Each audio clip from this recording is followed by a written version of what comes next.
Hello.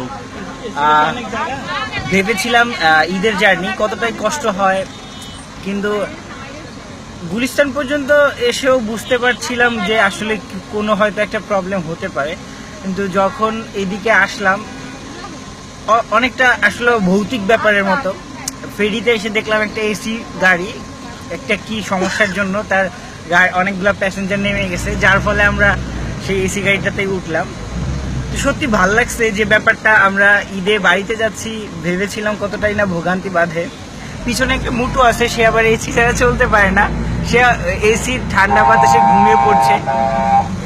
এটা কিন্তু actually আমরা মানে এখানে আবার চেয়ারগুলো এত বড়, একটার মধ্যে 3-4 জন বসা যায়। পাশের সিটগুলো যে ফাঁকা আপনারা দেখতে পাবেন, এই যে পিছনের সিটগুলো দেখছেন একদম ফাঁকা।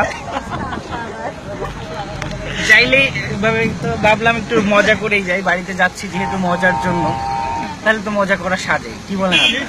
অবশ্যই।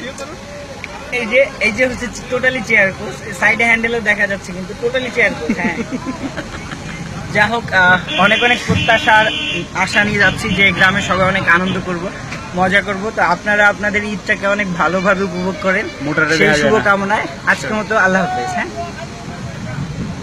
মোটা টাটা দেই।